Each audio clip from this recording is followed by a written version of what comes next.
दोस्तों आज आप सभी ने इसरो के चंद्रयान 3 की लॉन्चिंग ज़रूर देखी होगी। आप घंटों से टीवी के ऊपर बैठे होंगे कि भैया कब होगी लॉन्चिंग, कब होगी। और 2:35 पर सतीश धवन स्पेस सेंटर श्रीकोटा आंध्र प्रदेश से थर्ड मून मिशन को लॉन्च किया जाता है। और उसको देखने के बाद में जो फीलिंग होती है अंदर से, वो कोई बयान नहीं कर सकता। वो इंसान अपने अंदर ही फील करता है कि भाई कितना ज़्यादा प्राउड फील कर रहे हैं आज हम इंडियन हो के। इस पूरे चंद्रयान 3 का जो वेट है उसकी बात की जाए तो वो 3900 kg का है। और इसके अंदर 2 मॉड्यूल मौजूद हैं। एक है लैंडर जिसका नाम है विक्रम जो कि 1752 kg का है। और इसी के साथ साथ इसके अंदर एक रोवर मौजूद है जो कि प्रज्ञान सिर्फ 26 किलो का है, जिसका काम होगा मून को एक्सप्लोर करने का। यहाँ पर अगर चंद्रयान 3 के बजट की बात की जाए तो वो आदि पुरुष के बजट से भी काफ़ी ज़्यादा कम है। ये सिर्फ 615 करोड़ रुपए का पूरा मिशन है। इससे ही आप फील कर सकते हो कि मतलब एक फालतू की मूवी से भी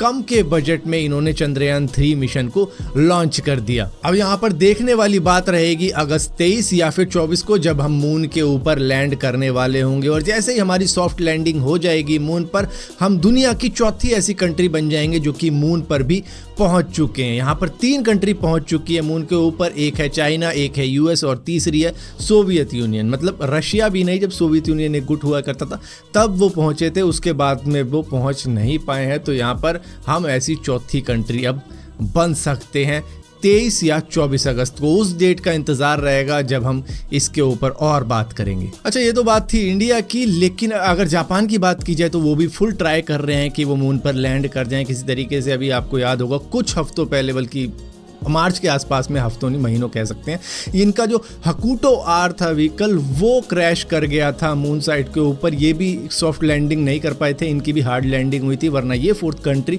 बन सकते थे मून पर लैंड होने वाली।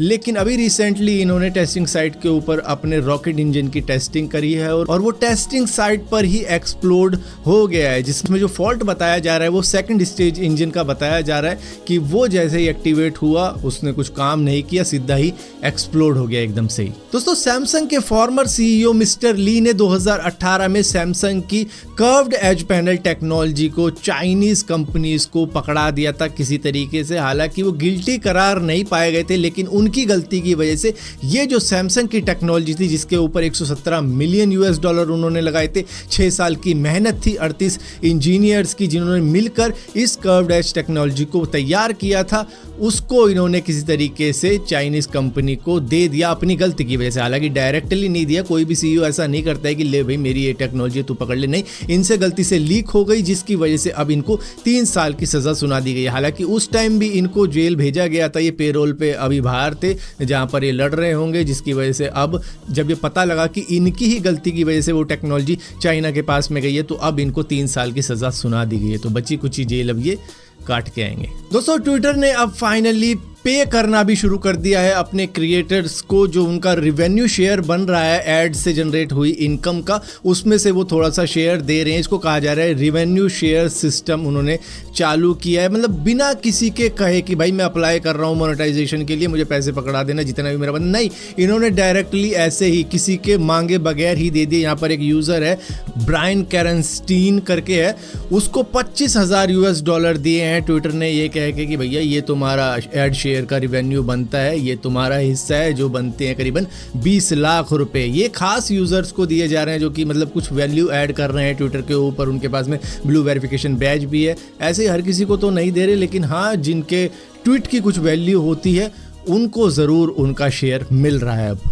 दोस्तों, यूएस के फ्लोरिडा के अंदर एक ऐसा जापानीज रेस्टोरेंट पूरी तरीके से बंद कर दिया गया यूएस डिपार्टमेंट द्वारा, जो कि अपने रेस्टोरेंट के सोया सॉस के अंदर मेथाफेटामीन मिलाता था। ये एक ड्रग है जो कि वो देता था अपने जो भी लोग आते थे खाने पीने के लिए, ताकि वो शायद एडिक्ट बन जाए, क्योंकि ड्रग थोड़ा सा एडिक्शन वाली चीज़ होती है, जिसकी वजह से ये शायद अपने फूड का एडिक्शन लोगों पर चढ़ाना चाहते थे कि ये बार बार आए, जिसकी वजह से वो अपने सोया सॉस के अंदर थोड़ा सा ड्रग भी मिला के खिलाता था लोगों को, जिसकी वजह से कुछ लोग हॉस्पिटलाइज हुए थे। और जब वो हॉस्पिटलाइज हुए तो पाया गया कि भैया ये मैथा पॉजिटिव है, मतलब इन्होंने ड्रग ले रखी है मैथ नाम की। तो उसके बाद में इन्वेस्टिगेशन चालू हुई कि इन्होंने क्या क्या खाया था क्या नहीं खाया था, क्योंकि उन्होंने तो कह दिया था भैया हमने ड्रग व्रग ले लिया। जिसके बाद में अथॉरिटी पहुंची सीधा इस रेस्टोरेंट है जहाँ पर हिबाची टेबल्स इसका नाम है, जिसके बाद में दूसरे जापानीज रेस्टोरेंट के ऊपर भी अब इन्वेस्टिगेशन चल रही है, कहीं वो भी ऐसा काम तो नहीं करते हैं। अच्छा दोस्तों, ये तो था यूएस का कंटेमिनेटेड फूड जो कि थोड़ा सा एडिक्शन बढ़ाने के लिए दिया जा रहा था। लेकिन